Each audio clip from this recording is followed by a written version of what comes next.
Welcome in the latest episode of the Five on the Floor podcast, kind of the Five off the Floor podcast on the 5 Reasons Sports Network. Make sure to check out 5reasonsports.com. Spell it out, F-I-V, reasonsports.com. For all of our podcasts and our companion content, of course, that includes a direct feed to our YouTube channel, all of our stories, our columns, our merchandise. We've got sales going on there. Everybody wants the Tua shirt, and I can tell you by the time that this posts, you probably still have time to get it by the draft, and if they do draft him, you're certainly going to want to have one of those. So check that out, and we've got about 11 Heat shirts on the site. We have 11 Heat shirts on the site, so definitely look at those. And like I said, we've got more free draft content than anybody else. I guarantee you that. On our website. I want to tell you about one of the great new sponsors of the 5 Reasons Sports Network. As I've said, our sponsors are local. We don't just pull from Dubuque or something like that. We pull from South Florida. They're our audience, basically. They're our listeners. They're South Florida sports fans. One of them is Courtney Harris, and he brought to us Christopher's Bakery, and I'm waiting for my delivery to come because I just ordered one of the vanilla wafer cakes this week. That is their signature item. Why is it called Christopher's Bakery? It is named after Courtney's brother who passed away from a seizure at just 11 years old. And so Christopher's Bakery has partnered with Miami Nicholas Children's Hospital and set up a fund where they donate a portion of the sales to epilepsy and neuroscience research, since that's where they spent much of his life. But you want to know more about the vanilla wafer cakes? I just got the one with chocolate chips on it. Again, my daughter and I are going to definitely enjoy this. They've got plenty of cake options available for shipping. They typically hand deliver. We know obviously we're in the middle of a crisis, so they're not doing that right now, but they will be delivered to your door here in South Florida. Here's the biggest thing. We've created a unique page for 5 Reasons. So go to Christopher's Bakery, CHRISTOPHERS bakery.com/5 reasons. Spell it out, F-I-V-E, reasons. Then enter the code 5 reasons, also spelled out, and you will get 15% off your order, every item in your order. So again, that's Christopher'sBakery.com/5 reasons. And now, today's episode. Welcome to 5 on the Floor, a Miami Heat and NBA podcast from Ethan Skolnick with Alphonse Sidney, a.k.a. Alf954. Brought to you by the 5 Reasons Sports Network. All right, Ethan Skolnick back here. I've got Alphonse Sidney. Happy birthday, Alf. I am. Sure. We missed you because you were on a variety of Zoom calls. How does one pass his birthday on a day that you can't actually see another human being? Get drunk on Zoom. Pretty much. Basically. And then what happened? Your dog ate a frog? My dog, I was walking my dog at 3 o'clock in the morning because I'd been drinking all day, so I neglected her. So I was like, I got to take her for a walk. We get out there and she decides to bite down on a frog, one of those big bafo toads, whatever they call them. And I basically kicked the toad quickly, got it away from her, but she foamed a little bit. So I'd wash her mouth out with water, rush her to the vet at 3 o'clock in the morning. It was a rough night, but she's fine. Wow. All right. So that was it was a good way to end the birthday. Because you certainly want to be at a vet during social distancing. But I guess dogs can't get it, right? That's the deal. Dogs. You're still around people. Exactly. Good thing it was empty. The vet isn't jumping at 3 o'clock in the morning. Not the way you think it'd be. All right, let's get to today's episode. Again, check out all the other episodes. I did one with Alfredo Arteaga. It's kind of a Dolphins Heat crossover, 3 yards per carry, 5 on the floor episode about whether the Dolphins will ever be the Heat in this town. I'm going to get Alf's opinion on this before we finish up. But one thing I wanted to get into was I've mentioned on previous pods that there's all of these contests and lists being made because people are bored, right? So one of them that Alex and I talked about on a pod was, this Wade versus Nowitzki thing. And then it's like Wade, Nowitzki, and Garnett, like who had the best career, and all these other contests and whatever. So one of the ones that just came up and that Alex and I talked about was the 06 Heat versus the 09 Lakers. Somebody put that up, and of course most people, because they're more Laker fans, sort of bandwagonish Laker fans out there, the Lakers won, that on Twitter. But the other one was this piece that was written by Andy Bailey, whose work I'm familiar with. He does a good job. He does some interesting stuff. He does a lot of statistical stuff. He writes for Bleacher Report. And he put up a list of the top 10 starting lineups in, what was it, the last 20 years? Is that right? Yeah, basically since 2000. Okay, so basically this century, the last 20 years. So he put up the top 10 starting lineups. And there was some team missing. And glaring omission. And we're going to go through this because I know that Heat fans have kind of a persecution complex about this stuff. But I think in a lot of ways, to be honest with you, it's earned. Because I don't understand, and this is my basic point on this. The Miami Heat were the biggest team in the world, not just in basketball. They were the biggest team in the world. The team that affected the most social change. The team that ESPN sent 4 writers down to South Florida to create an index, okay, to follow them around. The teams whose training camp at a military base attracted 3,000 people. The team whose media day was so big they had to hold it at the Hex Center at UM. The team that had 25 different gates, okay, like Bump Gate and Cry Gate and Contraction Gate and Chill Gate and all these other gates, right? Joel Anthony Gate. Joel Anthony Gordon Gate. They had all these different gates, right? And every day, okay, it was a circus, right? Everybody was covering them. And not only that, but they affected social change. They were out front on Trayvon Martin. That song, the Horsetronaut thing. What I always forget the name. Harlem Shake. The Harlem Shake, right? Like all of a sudden, there's a video up that's better produced than anybody else that put one out anywhere. They were the biggest thing in the world. Remember when the Eagles were going to be the Miami Heat of the NFL? Yeah, they tried that for about a minute. And it right? sucked. And it sucked. Okay, so they were the biggest thing in the world, and now all of a sudden, none of it happened. And this has been a consistent pattern here where, Bill Simmons, did this, what was it, a series of podcasts about, great teams of this era and just left out that entire Heat era. Did he ever put it in? Because I don't remember it. I just remember. He did wasn't it like a series of pods and he just never even brought them up. He never brought them up. Like they didn't exist. Like LeBron basically was in Cleveland and then he was in Cleveland. And there's just 4 years missing.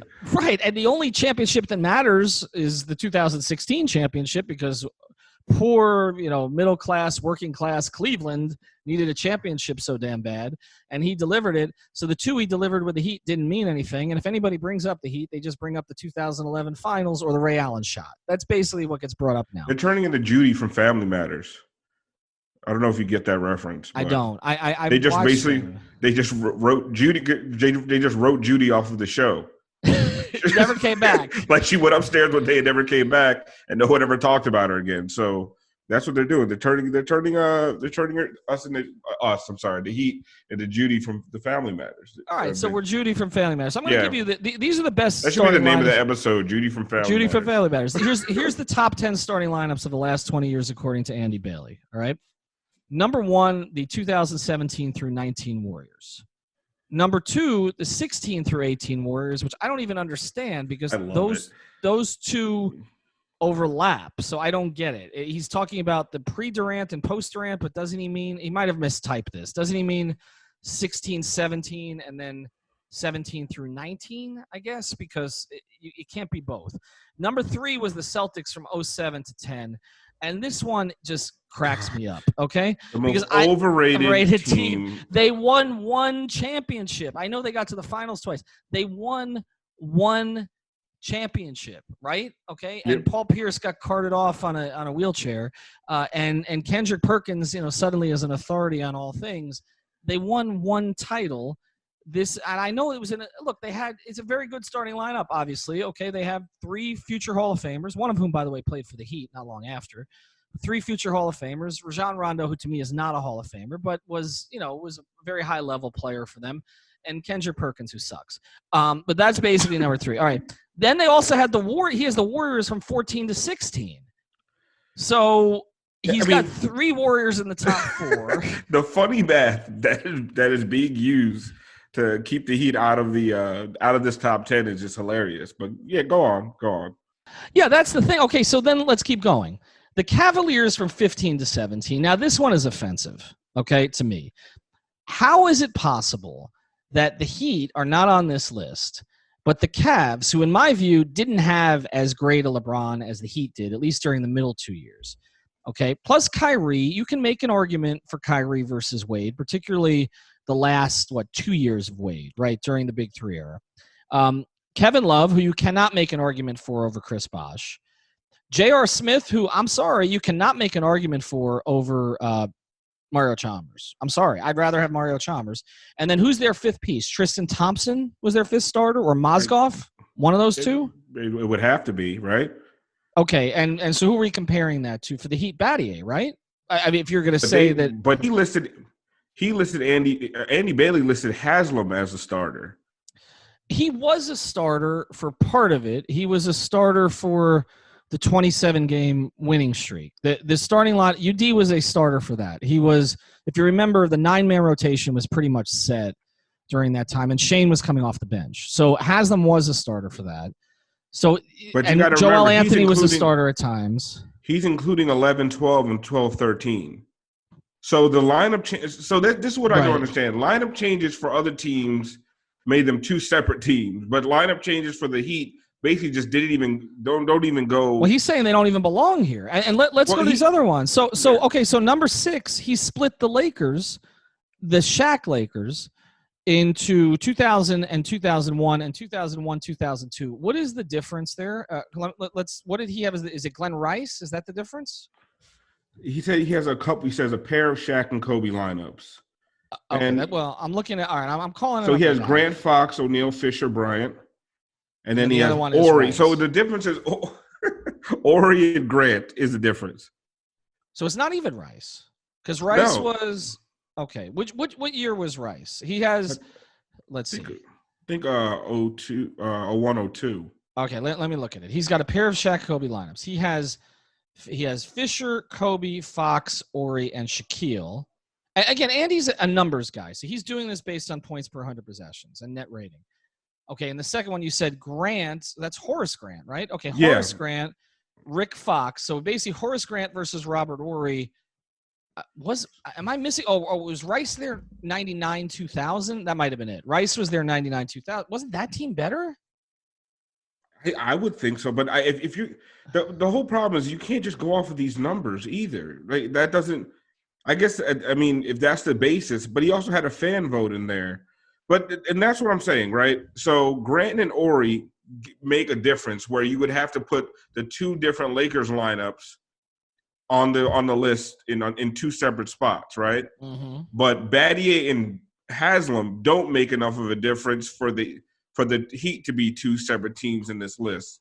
You understand how it makes? But here's the other thing that's ludicrous about it. And again, I don't want to pick on him, but like what's ludicrous about it. So the third best player for the Lakers, if you're to look at the 6 and 7, I mean it's hard. J.R. Smith, I guess, was the fourth best player, or maybe Tristan was in those Cavs starting lineups. But literally, when you get past Shaq and Kobe, the third best player on those two teams, because you don't have Rice, was who? Derek Fisher, Fox, Ori, Rick Fox. I don't know. Or Grant. Well, Chris Bosh is better than all of them. Of course. By a lot. Like all of them combined. So like what is that? Like just because, again, is this because Dwyane wasn't Dwyane? That's the only thing I can think of. Okay, so then you go, okay, number 8, the Spurs. And the Spurs team they picked a 3-year pattern on that. Now, this is the other thing. Now, was their starting lineup the whole time Splitter, Duncan, Leonard, Green, and Parker? I don't feel like that was the lineup the entire time. It wasn't, but that's what I'm saying. There's no rhyme or reason to this. The way that he split up the years and the different seasons, there's no rhyme or reason to it. Yeah, I'm looking at – he says most games began with Parker, Green, Leonard, Duncan, and Splitter. And that is true. Most games did begin with them. I mean, Splitter was okay. He was not a bad defender. He didn't move his feet all that well. But obviously, look, Kawhi – as you're at that point, he kind of became, their co-best player. At some point, I think he overtook Parker as time went on. But, I mean, it's hard to argue with the Spurs. But, again, the Heat beat that team one of the 2 times, right? So, like, and I know they got slaughtered by him the second time. but they did beat them in 2012, 2013, which started that run. Now, the next one is a starting lineup that I actually think should be higher, to be honest, which is the Pistons starting lineup from 03, 04 to 05, 06, which, I mean, this starting lineup it just doesn't have like an elite guy, but it had a bunch of A- players, right? Like, I mean, Billups, Hamilton, which was one of the 2 or 3 best backcourts of its time, Tayshaun Prince, who was a very, very solid player, and then the 2 Wallaces. I mean, as far as a construction of a starting lineup, like that one to me would be way up there. And then number 10, he throws that Laker team in, which we talked about earlier, but the 09, 10 to 11, 12 Lakers team, which was Bynum, Gasol, I'm not going to call him world peace, Artest, Kobe, and Derek Fisher. A team that also they won 2 titles, right? They won 2 titles. They won 2 titles. They won back-to-back. But, okay, so, here's my argument on this. If you're just going based on the numbers, then I would have to look back and see what the Heat's starting lineup combinations had.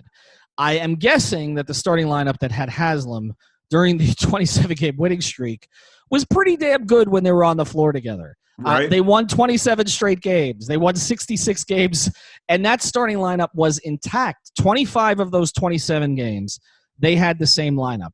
I remember this distinctly because Dwyane missed 2 games, and Mike Miller, who was not part of the rotation during that whole time, was plugged in by Spo because Spo always reaches deep into the bench to pull out a guy, and they won those 2 games also.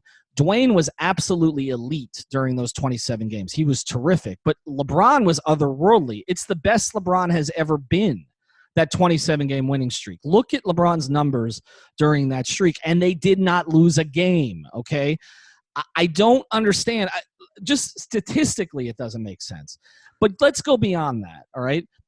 If you're going to go past the stats and look at impact, you cannot I mean, is this just disrespect to Mario Chalmers? Like, how do you make a case that a starting lineup with LeBron, Dwyane, and Bosh, you can't have it both ways, Alf. You can't say that team was going to win 70 effing games every year and break basketball, and it was totally unfair, but it's not one of the 10 best starting lineups of the past 20 years because we're going to include 3 Warriors lineups, 3 Lakers lineups, okay, yes. and a Celtics lineup that won 1 championship together. Well, okay, so if you're going to look at this thing as a totality, when you're looking at all these different teams, you would have to call it the 2010 to 2014 Miami Heat, right? To me, that's just what makes sense. And that team won 2 championships. So he's saying in his little breakdown, because he actually has the Heat at 12, and he's saying that they were just merely good in total plus minus and net rating. So that's what held them back.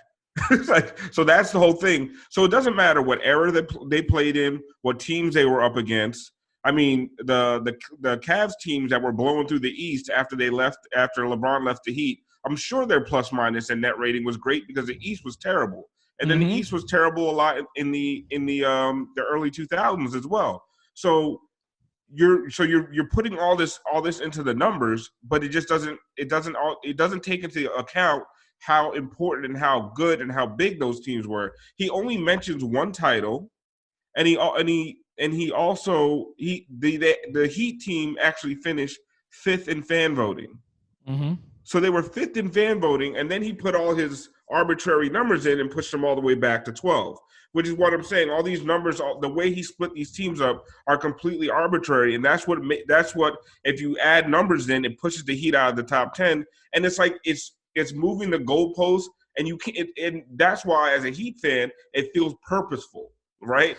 It doesn't feel like, oh, this was I just went strictly by the numbers, and this is where the Heat fell. It feels like you purposefully maneuvered these. Like I said, you moved the goalpost to the point that you could justify poorly having the Heat outside the top 10. But he wouldn't be the first, and that's the larger point here. I don't want to. I enjoy a lot of Andy's work, and I don't want to pick on Andy. This is a trend. This is the way things are done. There's this pushback where anybody who is a Heat fan must have been a bandwagoner, right? Yep. And then if anybody protests, it's like, no, they weren't as good as you think they were, and they literally changed basketball. Okay. put the social impact stuff aside. Put the media crush aside. You can't, in my opinion, but put it aside. They literally changed the game. Positionless basketball, all right? Chris Bosh at the 5, Shane Battier at the 4. We can talk about Don Nelson doing some of this stuff and what the Warriors have done after, and Mike D'Antoni, okay? There's been a few innovators. The Heat did it at the highest level. Don Nelson's teams with Golden State never got to a finals, all right? D'Antoni's teams never got to a finals. They should have, but they didn't. And what the Warriors did afterwards borrowed a lot from what the Heat did. What the Heat did was revolutionary. What Spoelstra did was revolutionary. They basically figured out after going through Ilgauskas and Magloire and Dampier and Ronnie Turioff and Joel, although Joel was better suited for the modern game than those guys. Okay, after going through those guys, just decided, okay, we don't need any of that anymore. We're not going to do, okay, Dexter Pittman, you had your 6 minutes at Indiana, come to the bench. And they changed basketball. They literally changed it. Now, by necessity, yes, okay, they didn't have any other options at that point. But they changed it. They produced one of the most compelling final series in history. They beat an Oklahoma City team. I mean, I was half expecting Andy to put on there the Oklahoma City team that lost to the Heat in 5 games, because they're in the top 15. Right. Well, and they don't even have Harden in there because Harden was not a starter, right? Does he have him in because he was not a starter on the finals team. Cephalosha was. He wasn't starting Harden that year. Harden was the 6th man of the year. I don't know if he put him as a starter. No, he couldn't have, because Harden never started there. No, he started. He has Durant, Westbrook, Ibaka, Roberson, Adams. Roberson and Adams. So he went. No, he doesn't even have that Thunder team. He has a 2014, 15, 15, 16 Thunder team. So right, because the finals team was 11-12, and the finals team had Cephalosha and Perkins. Not so he didn't even. That team isn't even in the top 15. Okay, all right. So I don't want to waste that much time on this specifically. To me, this is another in an endless stream of slights to write the Heat out of the record books. And I'm looking at this too. Somebody posted this today, and I always have regret that I never did it. And then obviously life goes sideways, and you just, I don't even have my notes anymore, unfortunately. But nobody wrote the Big 3 book. It never got written. All right. I mean, I collected stuff for years. I had stuff in my head. I actually thought about putting out a book just called Tweet the Heat. And it was just going to be a collection of the best tweets from the Heat era to kind of capture them in the social media age. They came a lot. I mean, Twitter basically launched in 08, 09, right? Like right before the Big 3. Like LeBron's decision blew up Twitter that night. Like they coincided with the social media, Twitter in particular, real time, tweet every play of every game, every emotion, revolution. The Heat were that team. They're the team that should always be associated with that. Like they would not have been as big 20 years before, and because they didn't have it, and Twitter would not have been as big without them. And I always wanted to just write it in a social media way. I never did it.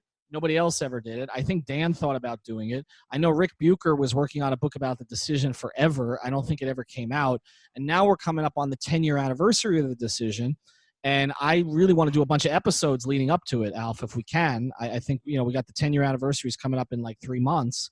And that just to give something away. But I just saw a Warriors book just came out. I think Ethan Strauss, who's excellent, wrote it about kind of the breakup of the Warriors dynasty. People were saying, well, nobody ever did one on the Heat. So maybe that's our fault as writers that we didn't do it. But I feel like there's been more attention given to the Warriors when the Heat, the Heat, in my view, were more overall impactful to the Warriors. Maybe not as great, maybe didn't sustain it as long, but I think made more of a social, cultural impact than the Warriors did. They absolutely did. And when you talk about Twitter, the reason I joined Twitter was to follow guys like Wojnarowski and, Bucher, all these, Stephen A. Smith, all these guys trying to find out who was, where all the free agents were going that summer. And that's the reason I'm on Twitter. And I think a lot of people, I think that is when the transaction became bigger than the game that summer. And I think that's when NBA Twitter really started, because that was that turned into the fastest way to get. Once you realize that your friends on Twitter were getting, in today's day and age, I got to get onto social media so I can be up to date on this stuff. And that started with LeBron coming to the Heat, and it just lasted the entire time. I remember Ray Allen having dinner with what was it, Pat and Spo, and people sneaking pictures and sending it out on Twitter. When LeBron left, how crazy Twitter was with all the rumors, trying to track Dan Gilbert's plane, and he's lying about being in his backyard. Alf, the Ray Allen thing I remember well because you probably know this. Sedano and I went to the wrong restaurant. I mean, we found out from Twitter that we were at the wrong restaurant because George had gotten wind that he was going to be at Prime 112, right? And that's the natural assumption, or Prime Italian. So George and I, based on stuff we'd seen on Twitter, but also some additional spy reports, George is like, meet me down at Prime Italian. So we sat out front, ordered some meatballs, and waited for Ray for 3 hours. And while we're sitting there on Twitter, we notice, oh, no, he's eating downtown with the Heat. And some high school kid basically snapped a picture of him, and so we promoted him. But, yeah, you're right. All of that stuff was on Twitter. Everything was immediate.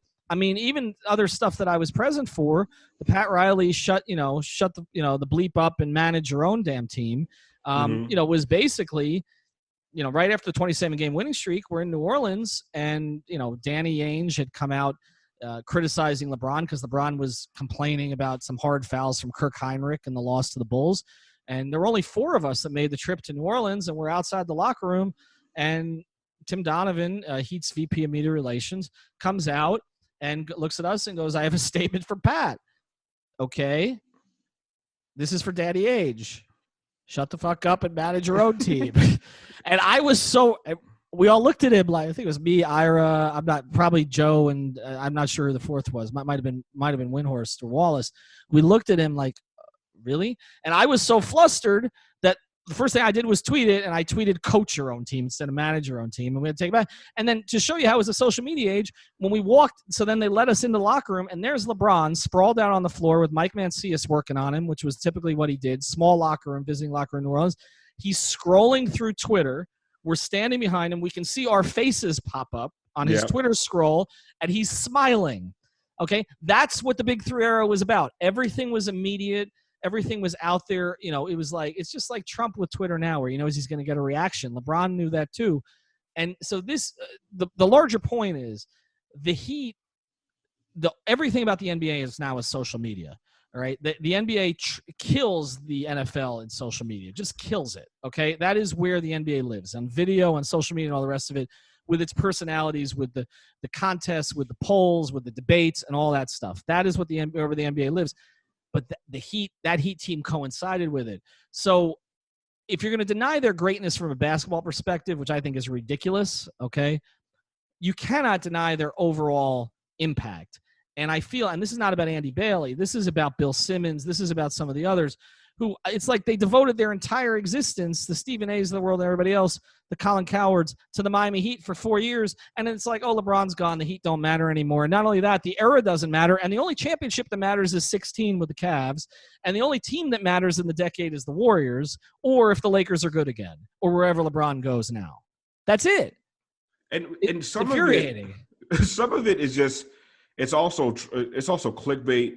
They know leaving the Heat off this list was going to cause controversy, and it's almost like they to this day they want to poke that team and poke Heat fans, and then you wonder why Heat fans feel persecuted all the time and why they feel like nobody likes their team, and there's something to that. They know leaving that, they're putting the Cavs team and not putting the Heat team on that list, they know it's going to get a reaction. I mean, every reply to that tweet from Bleacher Report is either a Camby or somebody asking why did they leave out the Big Three Heat. I mean, you're even non-Heat fans. Every NBA fan is like, how did you leave out the Big Three Heat? There's even people saying, I hated that team, but there's no way you leave them off the top 10 list. So part of it is just it's still continuing to troll Heat fans and the Heat as a team and an organization. I don't know, and I think we've had our theories on why people don't like Miami and the Miami Heat. It has to do with the amount of brown people down here. But I don't know what else there could be. But there's like a blatant disrespect there for this organization. Well, look, the opposite of hate is indifference, right? Nobody was indifferent of that team. Nobody was indifferent. So this.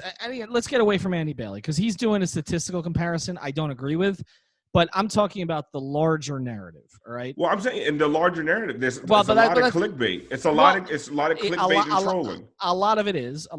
But I'm just saying in general, you cannot go from hating a team because they were so relevant, so revolutionary, and so good, but all of those things, right? So unfair. That's the word that was used all the time. Unfair, okay? I mean, as if Durant going to the Warriors after 73 wins wasn't unfair. Okay, unfair. I mean, look, LeBron and Bosh joined a team that went out in the first round of the playoffs and had 1 star, all right, and had to clear out the whole rest of the roster. But you went from saying they were unfair and everybody caring about every single thing they did and the hotels on the road, which I would see the fans lined up for them, to then all of a sudden the era didn't even exist. All that mattered is what LeBron did with the Cavs. What? That's the part of it. So we're getting beyond Andy Bailey, but to me, that's the larger issue. All right, we're going to talk about, so there's one other issue we want to get to this week. Before we do, a word from another of our sponsors. Actually, after reading all the stuff about the Heat, you're going to need this sponsor. All right, guys, before we get back to the show, I want to welcome everybody to our newest sponsor, Apollo Leaf. Okay? Apollo Leaf provides top-of-the-line premium CBD extracted and then formulated for maximum benefit.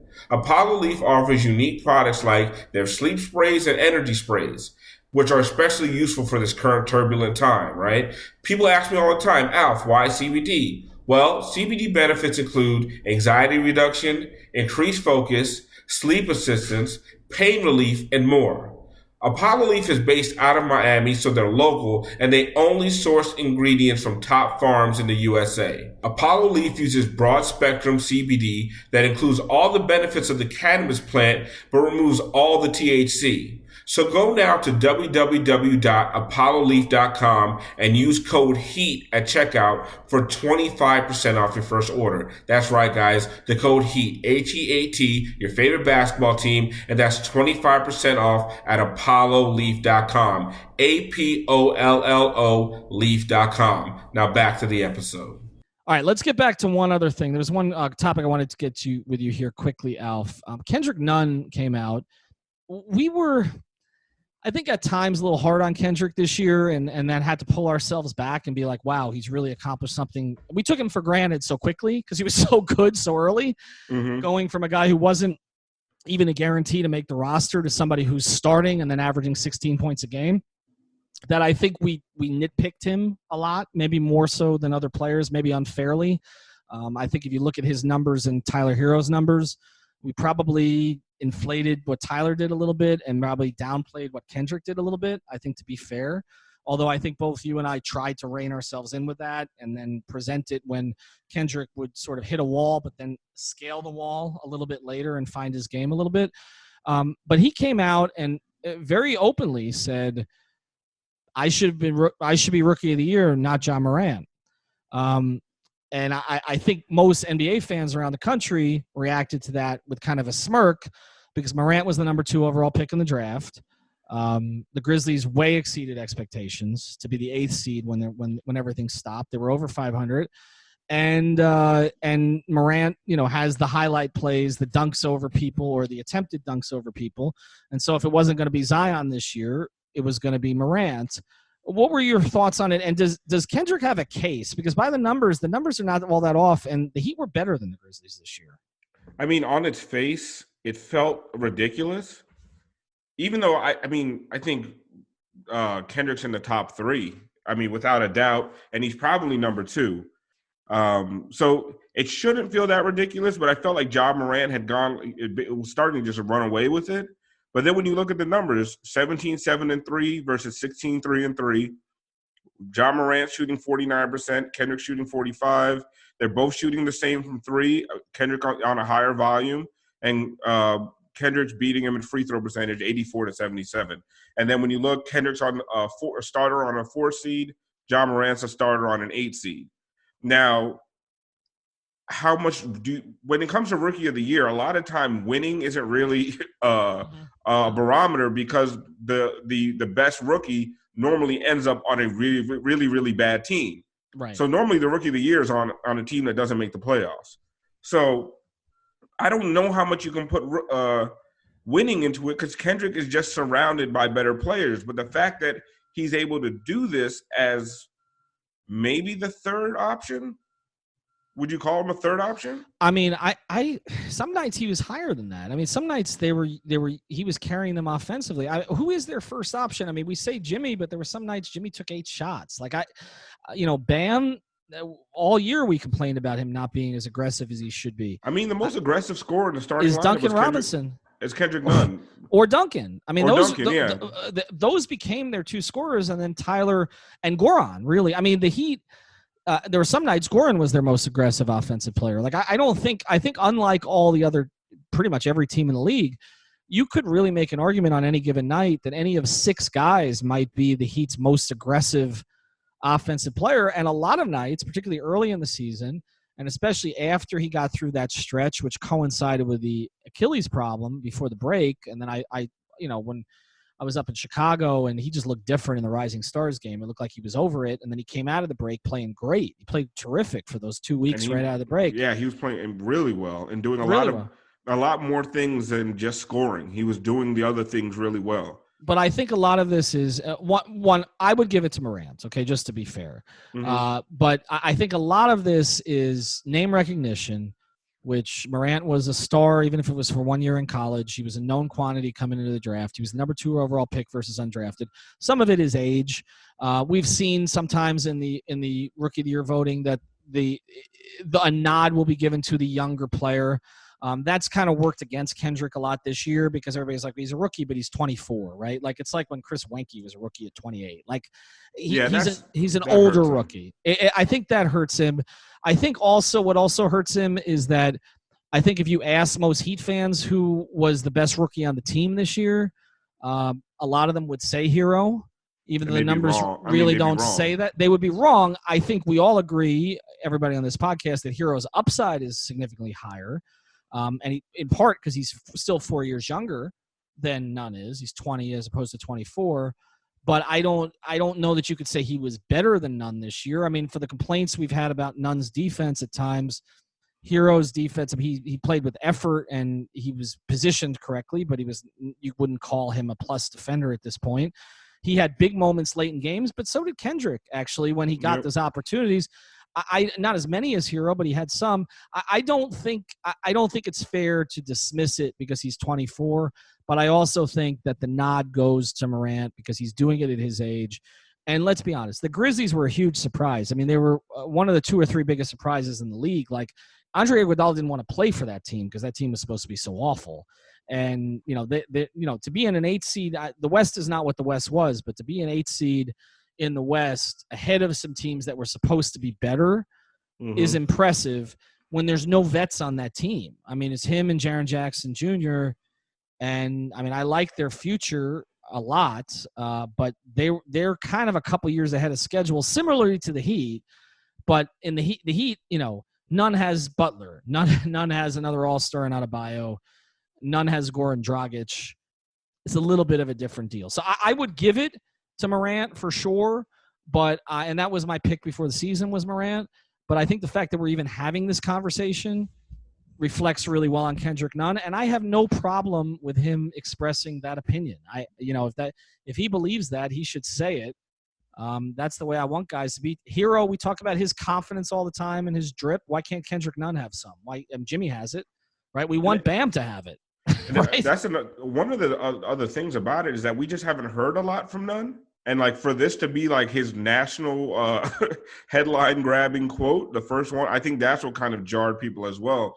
Maybe if people heard him talk more throughout the year and kind of got to know him a little bit better, it wouldn't have came out of nowhere. But I think a lot of, especially casual NBA fans, don't even know who Kendrick Nunn is. And he is going to be second.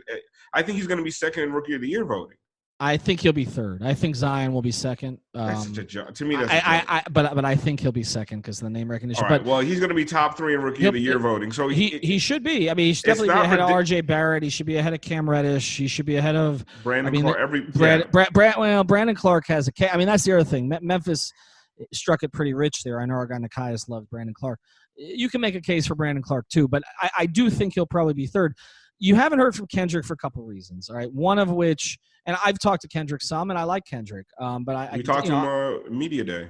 We talked to him media day, and we liked him there too. I thought he was a little bit more open there than he's been in some other settings.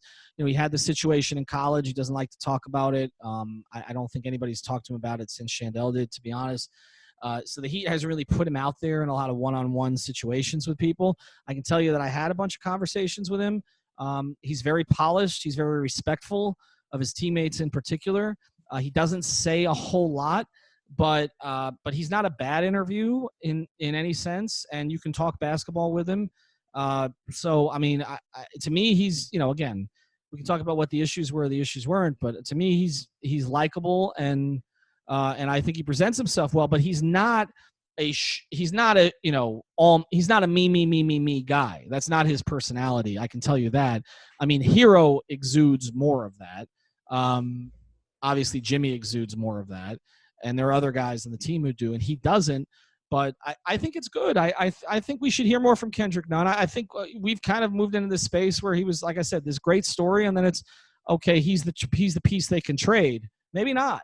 Maybe not. Now, I've said on previous podcasts that the team values Duncan Robinson more. That's the guy that they'll ultimately take care of because it's more of a unique skill set, and it's a player that they developed from the beginning, whereas Kendrick's somebody they poached.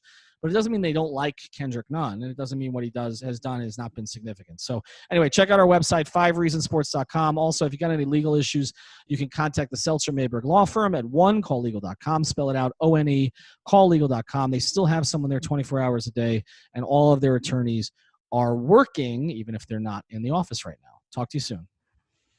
Thank you for listening to the Five on the Floor on the 5 Reasons Sports Network.